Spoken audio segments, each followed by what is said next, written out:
भोपाल की union carbide factory का जहरीला कचरा पीथमपुर में जलाकर नष्ट किया जाना है, जिसका पीथमपुर में कड़ा विरोध किया जा रहा है। ऐसे में इस मुद्दे पर धार के प्रभारी मंत्री कैलाश विजयवर्गीय बैठक ली और कहा कि सरकार जवाबदेही से काम कर रही है। राजधानी भोपाल से 40 साल बाद यूनियन कार्बाइड का कचरा जलाने के लिए पीथमपुर लाया गया, जिसका जनप्रतिनिधियों और शहरवासियों द्वारा विरोध किया जा रहा है। मामले को लेकर कैबिनेट मंत्री कैलाश विजयवर्गीय ने बैठक ली, जिसमें मंत्री तुलसीराम सिलावट, सांसद शंकर लालवानी, कलेक्टर आशीष सिंह, संभागायुक्त दीपक सिंह समेत अन्य प्रशासनिक अधिकारी और जनप्रतिनिधि मौजूद रहे। बैठक में मंत्री कैलाश विजयवर्गीय ने कहा कि सीएम से उनकी बात हुई है, सरकार जवाबदेही से काम कर रही है। कचरा निष्पादन में पूरी प्रक्रिया अपनाई गई है। 337 टन कचरे को जलाने में महीनों लगेंगे। कचरे को लेकर मन में शंकाएं हो सकती है, भ्रांतियां हो सकती है, लेकिन सरकार पूरी जिम्मेदारी के साथ कचरे का निष्पादन करेगी। हमने धार और इंदौर जिले के जनप्रतिनिधियों के साथ बैठक की है, क्योंकि माननीय उच्चतम न्यायालय के निर्देश पर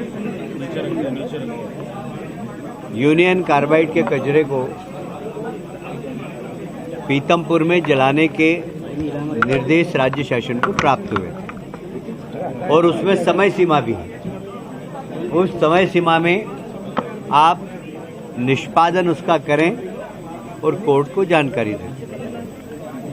जहाँ तक शासन का सवाल है, हमने अपने स्तर पर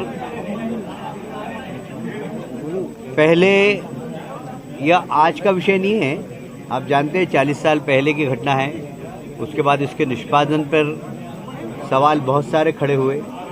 जैसा कि विवेक परवाल जी ने कहा अभी कि विश्व की सबसे ज़्यादा इस कचरे को कैसे जलाया जाए उसके ऊपर अध्ययन हुआ है और अध्ययन होने के बाद ये निर्णय लिया गया।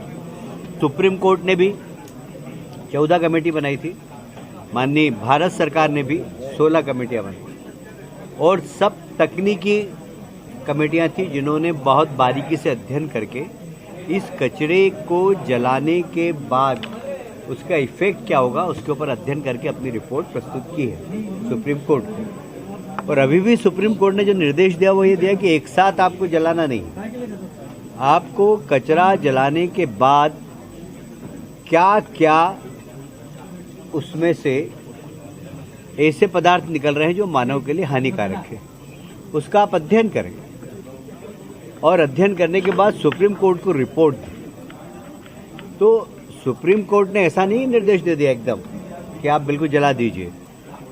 आप प्रतिदिन जब भी जलाएं उसकी क्वांटिटी फिक्स किए, उसकी रिपोर्ट, उसमें वाटर पोल्यूशन कितना हो सकता है, गैस कौन कौन सी निकल रही है, इन सब बातों पे अध्ययन करने के बाद ही इसको शेष कचरे को